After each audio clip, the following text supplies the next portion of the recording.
¿Qué tal amigos? Bienvenidos a un nuevo video en el canal. Estoy muy contento de estar nuevamente con todos ustedes. Feliz inicio de semana tengan todos. Y bueno, hemos regresado con más videos, señores. Esto no para con Pam Bondi, así que vamos a ver esta brutal discusión que se generó contra el congresista Cory Booker, que sin duda, señores, sacó más que chispas. Así que bueno, quédense porque va a estar muy bueno el video, así que adelante con las imágenes. Senator Booker. Thank you. Thank you, Mr. Chairman. Attorney General, I know there's been a lot of talk about grants. I hate to bring you through this again, but it's really important to my state. New Jersey is one of the top 4 donor states in America, which means our taxpayers, Americans, Republicans, Democrats, Independents, millions of people send more money down here than we get back in relative to all the other states in the nation except for 3 others. We've been talking a lot about different grants. I want to be very specific about Office of Justice Program grants. There were $35 million worth of grants that were approved in a bipartisan way in this committee, grants that invest in things that are really vital to the public safety of our community. I know, again, we are in a room full of people who want to see crime go down. Republicans and Democrats, law enforcement officers have spoken to the urgency of these programs which deal with school violence, which divert people into substance abuse and treatment, and supportive services, community violence intervention programs, again, bipartisan programs that this committee really worked hard on this. I've heard what you've said to others on the committee. I heard what you said to Patty Murray in an appropriations committee that members should reach out to you if they want those grants reinstated. I've written letters, but I am hoping that you and I can have a conversation. $35 million of frozen funding for public safety that the people of New Jersey, Democrats, Republicans, and Independents really invested in those resources, those programs, and those nonprofits who were expecting those grants often made outlays and are now really in a lurch. Can we talk about those grants and the restoration of them, please? Yeah, and Senator Booker, I had stated earlier that yes, we did terminate grants. We have an appeal process. We have turned some back on. We are appealing. We are looking at some we have denied, some are still pending. I believe we have multiple appeals pending with New Jersey, and I would be happy to sit down with you and look at those appeals. I believe one is with the city of New Jersey. I know there are multiple ones pending, but of course, I would be happy to sit down with you or any senator or any House member and look at grants that have been terminated. I've been doing that, and I would welcome that. But I will be the first one you sit down with, correct? Absolutely. I'd love to sit down with you on that. I'll look at those tomorrow, Senator Booker. Thank you very much. I want to move on. But we have been restoring some grants. I understand, some have been but denied, some have not. At New Jersey, none have, and I really want to get to the bottom of that, and I'm hoping that we can reinstate some of those grants. The second thing I want to move on to is that earlier this year, the Department of Justice charged Newark Mayor Ras Baraka after he sought access to Delaney Hall Detention Center to conduct oversight. The charges on their face, to many of us, especially in New Jersey, were clearly baseless. Many people say they're politically motivated. And then the judge, the federal judge, admonished the prosecutors for even bringing the case. This is the quote from the federal judge.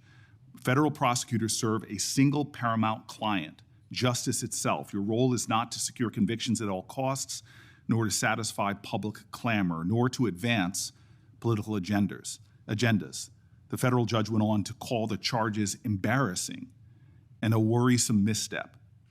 Mayor Baraka was arrested that day on the scene, and I know you understand this, to arrest a mayor of a major city on charges that were called by a federal judge embarrassing and a worrisome misstep is very concerning to me, and I think should be to the whole committee. A recently released video shows a federal agent telling fellow officers that the decision to arrest Baraka was, quote, per the Deputy Attorney General of the United States. And I'm assuming that person is Todd Blanche. This is evidence to me that this decision wasn't made by people on the ground in the field, but by Maine Justice, that they were directing an arrest from DC on the scene. And it leads to the conclusion that this was a political decision, that the decision to arrest was not made by the people who were there on the spot. And I can assume that you can see how that's problematic to me. So I have questions not about the case, but really about how the decisions to arrest and charge Baraka and now MacIver, Congresswoman MacIver, were really made. Before this committee, I am saying that I'm going to submit these questions for the record, and I'm really hoping that we can understand how those decisions, as our oversight, how we're making decisions, especially for high-level officials in my state, the mayor of our largest city, the congressperson of that city, and I'm hoping that you could respond to those letters on the record. Yeah, and Senator, that matter is ongoing, and so I can't discuss it.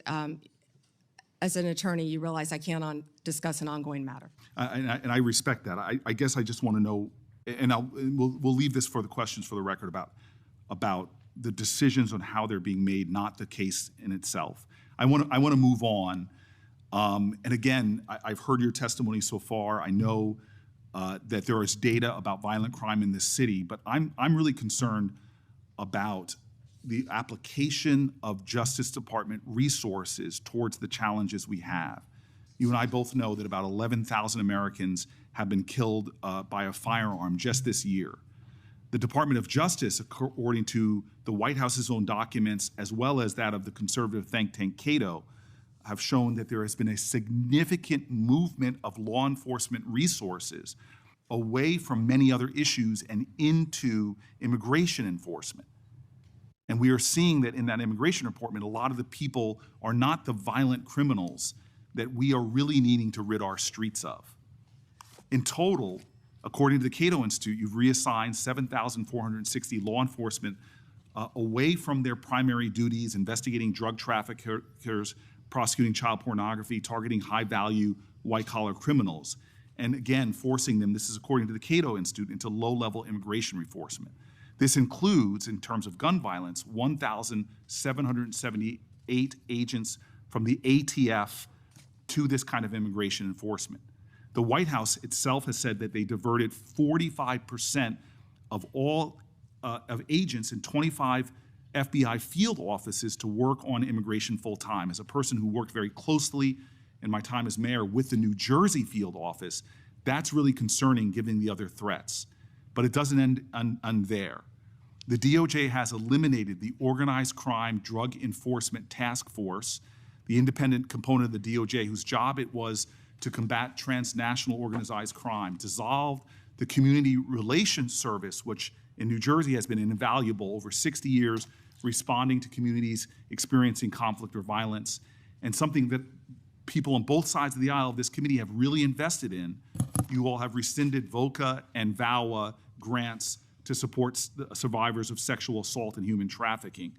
There seems to be a disconnect here between the application of the resources of the Justice Department on the things that are most concerning when it comes to crime and where they're being directed instead. Senator Booker, first to OCDEF. The most important point is that the work of OCDEF is continuing. The executive office is being dissolved. We have said that, but the work of OCDEF is continuing. The resources that were previously provided to law enforcement organizations through OCDEF are now going directly to those organizations. I will assure you, no work will be sacrificed as a result of getting rid of the executive office of OCDEF. The agents and the attorneys are working with Homeland Security. They're all working together as a unit.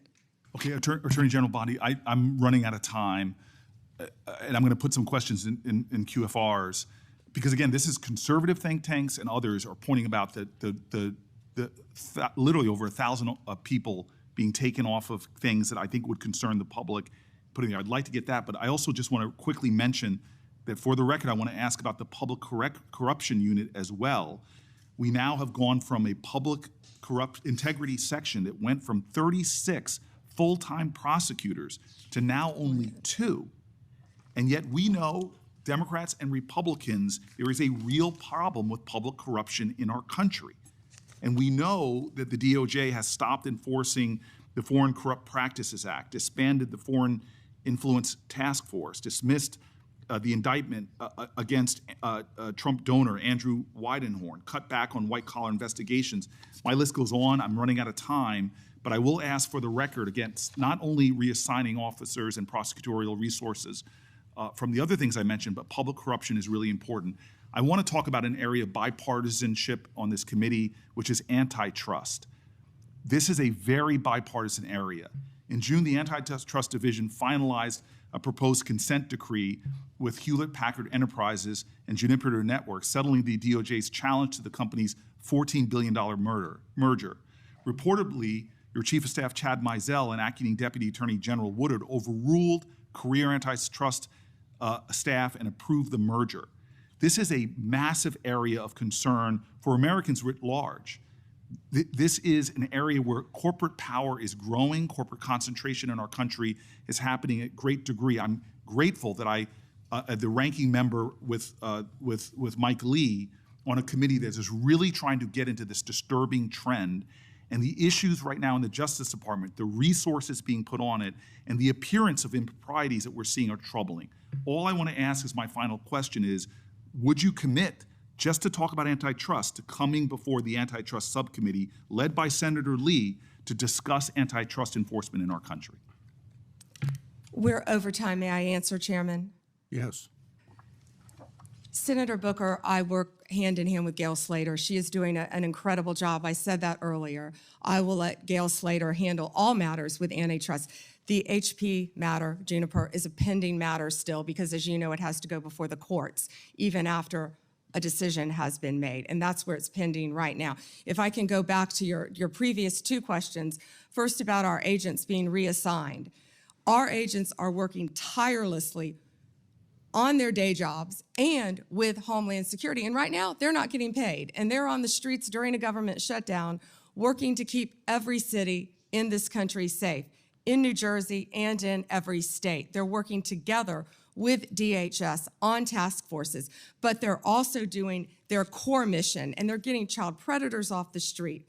They are working so hard with all the agencies hand in hand. That has not been sacrificed, and I'm so proud of the work that the FBI, DEA, ATF are doing. ATF agents have worked tirelessly. I am in constant contact with them on the incredible cases that they're making to keep our country safe and our world safe, especially our DEA agents who are stationed around this world, and now they're not getting paid. Back to the public integrity section, the last point you made. It has not been slashed. Those are going to the various U.S. attorney offices to be handled in each office around the country instead of one unit based in D.C. Yeah. Thank you, Senator. Before Blackburn, my Democrat colleagues continue to criticize the DOJ for their role in President Trump's historic immigration crackdown. They've talked about due process. They've talked about the lack of transparency and oversight. Bien, señores, lo que acabamos de ver, pues esto es un interrogatorio pues bastante serio por parte de Cory Booker hacia la fiscal general Pam Bondi. Pues todo este tipo de cosas son cuestionamientos serios, son cosas que se tienen que tratar. Cory Booker está pues digamos, exponiendo ese trato que parece pues desigual que está teniendo pues de donde él proviene, de New Jersey. Y bueno, porque eso también es muy raro como comenta Cory Booker, ¿cómo puede ser posible que haya 35 millones de dólares congelados y sobre todo para la seguridad pública? A mí también me llama mucho la atención cómo es que estén haciendo todo este tipo de cosas. Realmente, pues, todo digamos que las chispas que les había comentado al principio del video se están generando, pero adentro de el gobierno, porque estamos viendo cómo Cory Booker pues realmente ha estado detectando todo este tipo de cosas que Pam Bondi parece que o no las sabe o no las quiere decir, y este tipo de cosas son detonantes totales para que se puedan desenmascarar futuros y posibles, digamos, actos de corrupción. Y sobre todo también, como le comentaba también Cory Booker a Pam Bondi, que cómo es posible que el Departamento de Justicia, pues, no tenga esos, digamos, objetivos, pues, muy claros y sobre todo que no tiene respuestas cuando las debería de tener. Pero bueno, hasta aquí el video, señores. ¿Qué opinan al respecto? Me encantaría saber su opinión. Y bueno, suscríbanse, es totalmente gratis, es solamente para que ustedes no se pierdan los videos que hay aquí en el canal. Les mando un abrazo, nos vemos en el siguiente video con más contenido. Así que les mando un abrazo y nos vemos. Bye bye.